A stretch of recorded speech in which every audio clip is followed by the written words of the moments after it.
বন্ধুসকল শুনিলে আচৰিত হ'ব যে এজন 13 বছৰীয়া ল'ৰাই চাকৰি দিছে নিজৰ খুৰাকক আৰু তেওঁৰ খুৰাকজনে চাকৰি কৰিছিল এটা বেংকত আৰু বেংকৰ চাকৰি এৰি দি 13 বছৰীয়া ভতিজাকৰ কোম্পানীত CEO হিচাপে চাকৰিত জইন কৰিছে এজন খুৰাকে।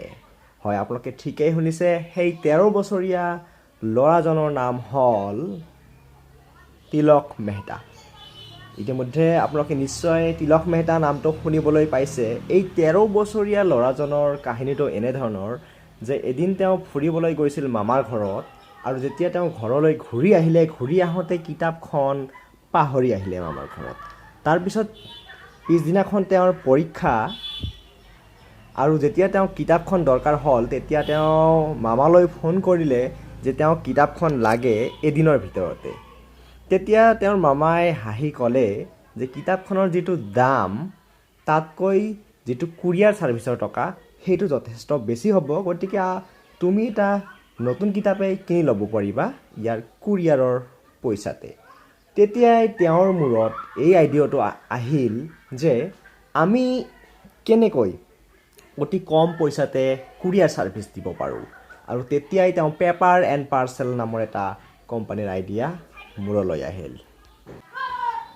আৰু কথামতেই কাম, তেওঁ 100জনতকৈ অধিক কৰ্মচাৰী ৰাখিছে বৰ্তমান তেওঁৰ এই কোম্পানীটোত।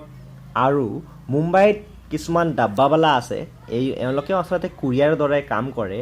এই ডাব্বাৱালাসকলকো তেওঁ পাৰ্টনাৰ হিচাপে ৰাখিছে আৰু এওঁলোকৰ যেতিয়া বস্তুবিলাক পাৰ্চেলবিলাক ডেলিভাৰী দিয়ে তেতিয়া সেই ডাব্বাৱালাসকলে কমিশ্যন লাভ কৰে। আৰু আপোনালোকে জানি আচৰিত হ'ব যে পেপাৰ এণ্ড পাৰ্চেল নামৰ যিটো এওঁলোকে কোম্পানী ডেভেলপ কৰিছে, ইয়াৰ টাৰ্ণ অভাৰ বৰ্তমান কোটি ঘৰত ইনকাম কৰিবলৈ সক্ষম হৈছে এই কোম্পানীটোৱে। আৰু এওঁলোকৰ আছে মোবাইল এপ, যিদৰে অ'লা আৰু উবেৰৰ মোবাইল এপ আছে, ঠিক তেনেদৰে এইটো কোম্পানীৰো আছে মোবাইল এপ। মোবাইল এপৰ জৰিয়তে আপোনালোকে ইয়াৰ বস্তুবোৰ ক'ৰ পৰা ক'ত পাব সেইবিলাক অৰ্ডাৰ কৰিব পাৰে। আৰু বৰ্তমানলৈকে এই কোম্পানীটোৰ ডেলিভাৰী কেৱল মুম্বাইতহে উপলব্ধ হৈছে আৰু ভৱিষ্যতে ভাৰতৰ বিভিন্ন জেগাত এইটো উপলব্ধ হ'ব বুলি পেপাৰ এণ্ড পাৰ্চেলৰ ফাউণ্ডাৰ তিলক মেহতাই জানিবলৈ দিছে। তিলক মেহতাই সম্পূৰ্ণ মুম্বাই মহানগৰীখনিক 63টা ছেক্টৰত ভাগ কৰিছে আৰু ইয়াৰ ভিতৰত তেওঁ যিবিলাক ডেলিভাৰী বয় আছে সেইবিলাক এটা সৰু সৰু এলেকা প্ৰদান কৰিছে। ইয়াৰ ফলত এজন কুৰিয়াৰ বয়ৰ কাৰণে প্ৰায় 3-4 কিলোমিটাৰমান এলেকা পৰিছে, গতিকে সেই কম এলেকাৰ ভিতৰত তেওঁ অতি সোনকালেই বস্তুবিলাক ডেলিভাৰী দিব পাৰে, তেওঁলোকৰ কষ্টবোৰ কম হয়।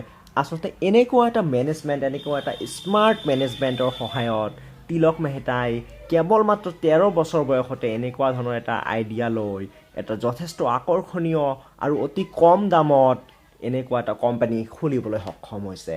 দৰ্শকসকল, আশা কৰিছোঁ আজি যিটো এইটো মটিভেশ্যনেল ভিডিঅ' শুনি আপোনালোকৰ ভাল লাগিছে আৰু ভৱিষ্যতে যদি এনেধৰণৰ মটিভেশ্যনেল ভিডিঅ' চাব বিচাৰিছে তেনেহ'লে আমাৰ এইটো কমেণ্ট বক্সত কমেণ্ট কৰি জনাব। ভিডিঅ'টো ভাল লাগিলে লাইক আৰু শ্বেয়াৰ কৰি দিব সেইসকল ফ্ৰেণ্ডলৈ, আৰু আপোনাৰ যিসকল সৰু সৰু ল'ৰা ছোৱালী আছে, ফ্ৰেণ্ড আছে, তেওঁলোকক এইটো ভিডিঅ' দেখুৱাওক যাতে তেওঁলোকেও ইয়াৰ পৰা মটিভেশ্যন লাভ কৰিব পাৰে। আৰু বিতং তথ্যৰ কাৰণে আপোনালোকে ইউটিউবত ছাৰ্চ কৰিব পাৰে তিলক মেহতা, আৰু এই বিষয়ে আপোনালোকে অধিক তথ্য জানিবলৈ সক্ষম হ'ব। নাইবা আপুনি যদিহে ইয়াৰ ওপৰত আৰু ভিডিঅ' বিচাৰিছে তেনেহ'লেও আপুনি আমাৰ এইটো ভিডিঅ'ৰ কমেণ্ট বক্সত কমেণ্ট কৰি জনাব। আৰু hey guys, my name is Bankiman, I will catch you in the next one.